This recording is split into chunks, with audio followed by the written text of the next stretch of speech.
이는 곧 너희의 하나님 여호와께서 너희에게 가르치라고 명하신 명령과 규례와 법도라. 너희가 건너가서 차지할 땅에서 행할 것이니 곧 너와 내 아들과 내 손자들이 평생에 내 하나님 여호와를 경외하며 내가 너희에게 명한 그 모든 규례와 명령을 지키게 하기 위한 것이며 또 내 날을 장구하게 하기 위한 것이라. 이스라엘아, 듣고 삼가 그것을 행하라. 그리하면 내가 복을 받고 내 조상들의 하나님 여호와께서 내게 허락하심 같이 젖과 꿀이 흐르는 땅에서 내가 크게 번성하리라. 이스라엘아, 들으라. 우리 하나님 여호와는 오직 유일한 여호와이시니 너는 마음을 다하고 뜻을 다하고 힘을 다하여 내 하나님 여호와를 사랑하라.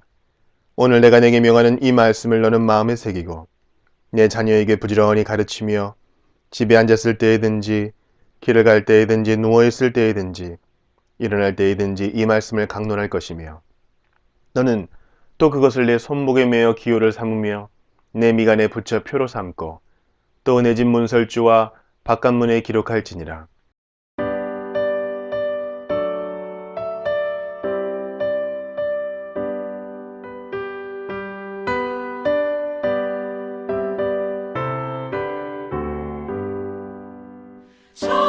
전능왕 오셔서 주 이름 찬송케 하옵소서. 영광과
은혜 우리의 죄를 다 씻었네 주의 은혜 우리의 죄를 다 씻었네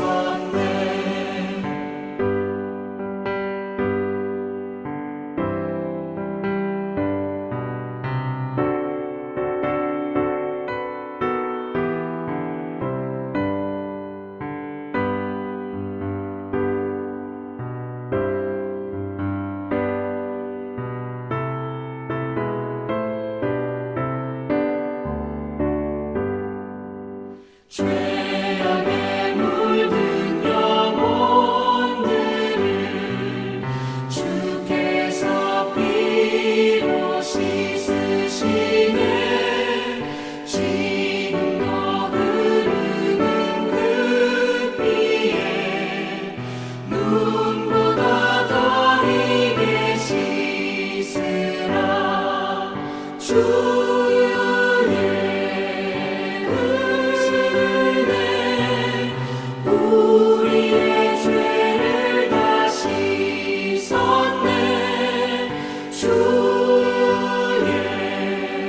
은혜 우리의 죄를 다 씻었네 피할 수 없는 그 은혜를 믿는 자에게 거저주네 형제여 주 앞에 나와서 더 지체 말고 복 받으라 주의 은혜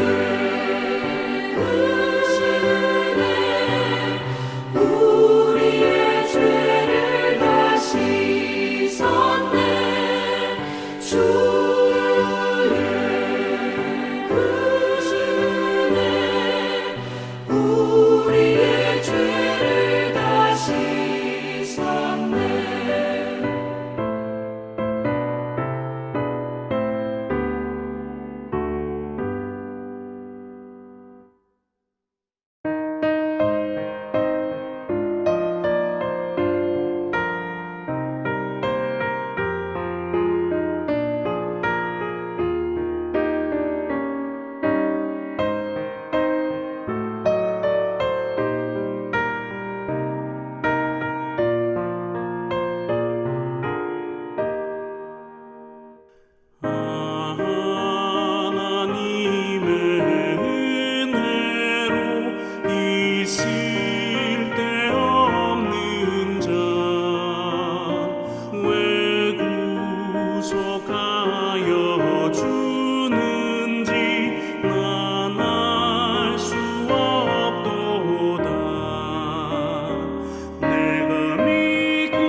오늘은 지난 시간에 이어서 요한복음 4장 46절부터 살펴보도록 하겠습니다. 46절과 47절입니다.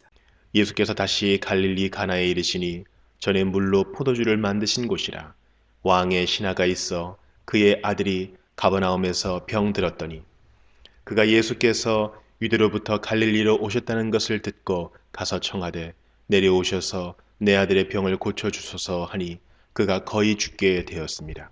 예수님께서 사마리아에서 갈릴리 가버나움으로 가시는 길에 첫 번째 표적으로 혼인잔치에서 물로 포도주를 만드셨던 그 가나에 가셨습니다. 그때 왕의 신하가 예수님께서 이곳에 오셨다는 소식을 듣고 예수님께 와서 자기 아들이 죽게 되었다고 가버나움으로 내려오셔서 내 아들의 병을 고쳐주소서라고 부탁합니다. 그러니까 이 신하는 왕의 신하로 부정한 것이 없었지만 아들의 병으로 인하여 예수님께 왔던 것입니다. 주변에 예수님을 믿게 되신 분들을 보면 이런저런 다양한 모습으로 주님께 나와 예수님을 만나는 것을 볼 수 있는데 이 신하는 아들의 병으로 인하여 예수님께 나왔습니다. 그러니까 비록 아들이 병에 걸렸지만 복된 것입니다. 왜냐하면 이 왕의 신하는 그 아들의 병을 치유받기 위해 예수님께 나왔고 또한 예수님을 만난 것입니다. 48절입니다. 예수께서 이르시되 너희는 표적과 기사를 보지 못하면 도무지 믿지 아니하리라. 그런데 이 말씀을 보면 여전히 표적과 기사를 보고 믿으려고 하는 그런 자세에 대해 좀 부정적인 마음을 가지고 계시다는 것을 알 수 있습니다. 그래서 물론 이렇게 해서 예수님께 나오는 것도 귀한 일이지만 성경을 전체적으로 볼 때 여기서 머무르면 안 된다는 것입니다. 그러니까 계속해서 표적을 보겠다, 이적을 보겠다라고 하면서 그것을 따라가면 안 되고 반드시 이 믿음이 말씀으로 말미암아 믿는 믿음까지 성장해야 된다는 것입니다. 앞에서 사마리아 여인과 사마리아 사람들이 말씀만 듣고도 예수님을 그리스도로 고백하고 믿지 않았습니까? 그런데 이 유대인들은 지금 계속해서 표적과 기사를 보고 믿으려 하는 것에 언짢아 하시고 안타까워 하시는 것입니다. 뒤에 사도 바울도 고린도전서 1장 22절에 유대인은 표적을 구하고 헬라인은 지혜를 찾으나 이렇게 이야기하는 것을 볼 수 있는데 이것은 옳은 것이 아니라는 것입니다. 그래서 다시 말씀드리지만 우리의 믿음이 말씀으로 말미암아 믿는 믿음까지 반드시 성장해야 합니다. 49절과 50절입니다. 신하가 이르되 주여 내 아이가 죽기 전에 내려오소서. 예수께서 이르시되 가라 네 아들이 살아있다 하시니 그 사람이 예수께서 하신 말씀을 믿고 가더니. 여기서 중요한 것은 바로 이 왕의 신하가 예수님께서 하신 말씀을 믿었다는 것입니다. 지금 예수님께서 가나에서 가버나움까지 거리가 약 34km이고 차로 30분 이상 가야 하는 거리지만 그곳까지 친히 가시지 않고도 단지 가나에서 가라 내 아들이 살아있다 말씀으로만 하셨지만 이 말씀을 믿고 갔다는 것입니다. 51절과 52절입니다. 내려가는 길에서 그 종들이 오다가 만나서 아이가 살아있다 하거늘 그 낳기 시작한 때를 물은즉 어제 7시에 열기가 떨어졌나이다 하는지라.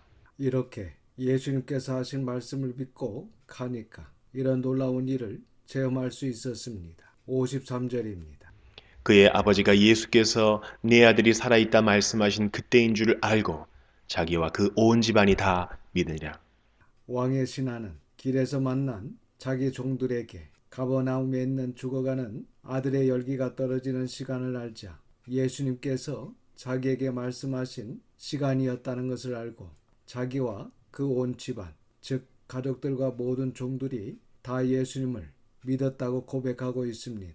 비록 아들을 살리겠다는 문제를 가지고 예수님을 찾아왔지만 예수님으로 하여금 아들의 병도 고침을 받았습니다. 그보다 더 감사한 일은 온 집안이 예수님을 믿었다는 것입니다. 누구나 문제가 있습니다. 누구나 가지고 있는 문제를 주님께 가지고 나오시기를 바랍니다. 그리하면 그 문제로 하여금 하나님을 만나게 된다는 것입니다. 혹시 우리의 문제가 곧바로 해결되지 않더라도 예수님을 믿게 되고 하나님과 복된 만남과 교제가 이루어진다는 것입니다. 그래서 우리는 더 큰 하나님의 은혜와 사랑을 바라보며 하나님께 날마다 나오시기를 주님의 이름으로 축원합니다. 54절입니다.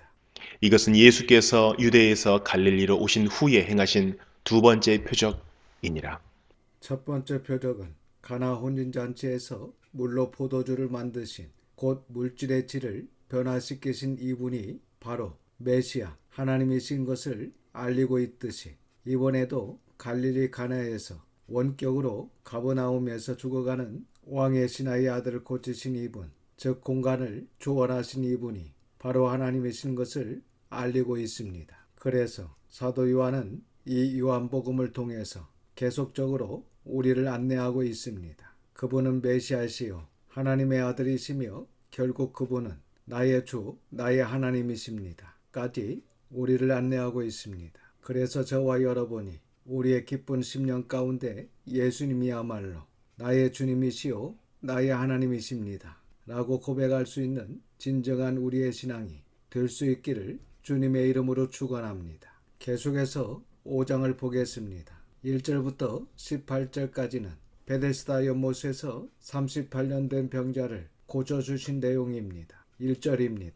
그 후에 유대인의 명절이 되어 예수께서 예루살렘에 올라가시니라. 본문에 그 후에라는 말은 앞에 2장에 기록된 예수님의 공생의 사역 첫 번째 유월절을 기준으로 약 1년 정도 지나서 두 번째 유월절 전까지의 사역 기간을 말씀하시는 것 같습니다. 그래서 여기 유대인의 명절은 아마도 유월절을 말씀하시는 것으로 보입니다. 요한복음 전체에 예수님의 공생의 기간 유월절이 2장과 지금 여기 5장 그리고 6장 그리고 마지막으로 11장과 12장에 총 4번이 나옵니다. 그래서 예수님께서 이 땅에서 약 3년 반 정도 사역하셨다는 그 기간을 우리가 확인할 수 있습니다. 사실 예수님께서 사역하신 일들을 복음서가 다 기록하지 못하기 때문에 굉장히 압축해서 꼭 하시고자 하시는 말씀만 기록해서 우리에게 알려주고 있다는 것을 우리가 성경을 통해 알 수 있습니다. 계속해서 2절에서 4절입니다. 예루살렘에 있는 양문 곁에 히브리 말로 베데스다라 하는 못이 있는데 거기 행각 5이 있고 그 안에 많은 병자, 맹인, 다리 저는 사람, 혈기 마른 사람들이 누워 물의 움직임을 기다리니 이는 천사가 가끔 못에 내려와 물을 움직이게 하는데 움직인 후에 먼저 들어가는 자는 어떤 병에 걸렸든지 낫게 되밀어라.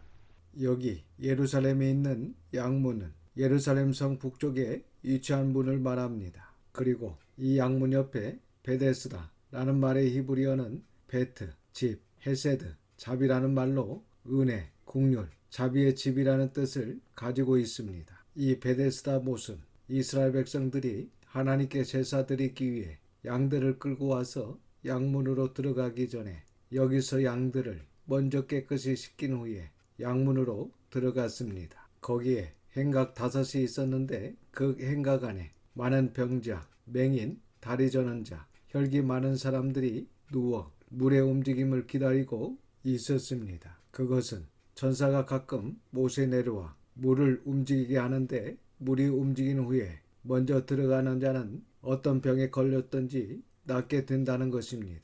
여기 3절 하반절부터 4절까지 가로 안의 내용은 원문에는 없습니다. 후대에 많은 병자들이 왜 베데스다 연못에 모여 있었는가라는 것에 대한 부연 설명을 하기 위해 기록해 놓은 것으로 이것은 그 당시 사람들이 이런 식으로 믿었다라는 것을 말해주기도 합니다. 아마도 사람의 의술로는 이제 어떻게 할 수 없으니까 마지막으로 여기에 매달린 것으로 보입니다. 5절에서 9절입니다. 거기 38해 된 병자가 있더라. 예수께서 그 누운 것을 보시고 병이 벌써 오래된 줄 아시고 이르시되 네가 낫고자 하느냐. 병자가 대답하되 주여 물이 움직일 때에 나를 못에 넣어주는 사람이 없어 내가 가는 동안에 다른 사람이 먼저 내려가나이다. 예수께서 이르시되 일어나 네 자리를 들고 걸어가라 하시니 그 사람이 곧 나아서 자리를 들고 걸어가니라. 이날은 안식일이니 이 38년 된 병자는 옆에서 도와줄 가족도 친구도 없는 아주 불쌍한 사람이었다는 것을 알 수 있습니다. 예수님께서 그 병자에게 일어나 내 자리를 들고 걸어가라고 하시니 그 사람이 곧 나아서 자리를 들고 걸어갔습니다. 이렇게 예수님께서 38년 된 병자를 말씀으로 고쳐주셨습니다. 그런데 문제는 이날이 안식일이었다는 것입니다. 10절입니다. 유대인들이 병 나은 사람에게 이르되 안식일인데 네가 자리를 들고 가는 것이 옳지 아니하니라.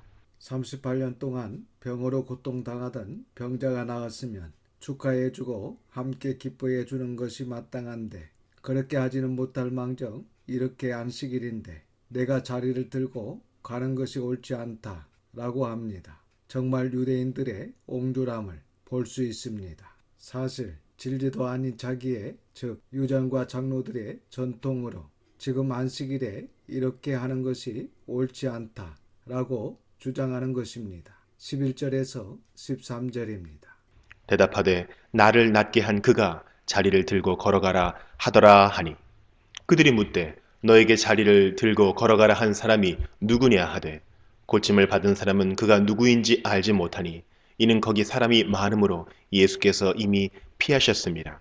아마도 예수님께서 이러한 것들 때문에 말썽이 날까봐 그 자리를 슬쩍 비하신 것 같습니다. 14절입니다. 그 후에 예수께서 성전에서 그 사람을 만나 이르시되 보라 네가 나았으니 더 심한 것이 생기지 않게 다시는 죄를 범하지 말라 하시니 이 말씀을 보면 이 38년 된 병자의 병은 죄와 상관이 있다는 것을 알 수 있습니다. 이 사람은 38년 전에 어떤 죄인지는 알지 못하지만 그가 죄를 지었기 때문에 병에 걸린 것을 알 수 있습니다. 그래서 예수님께서 다시 한번 경고의 말씀을 하신 것입니다. 더 심한 것이 생기지 않게 다시는 죄를 범하지 말라고 말씀하신 것입니다. 병은 많은 사람들이 가지고 있습니다. 그 모든 병이 죄와 상관이 있는 것은 아닙니다.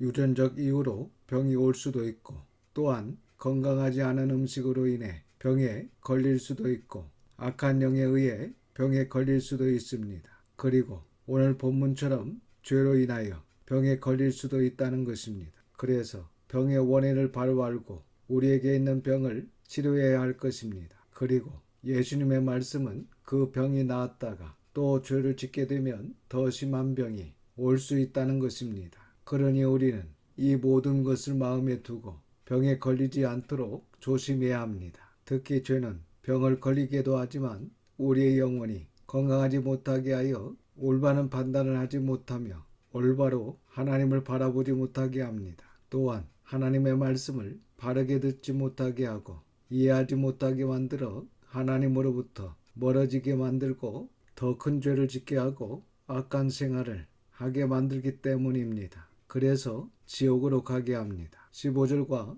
16절입니다.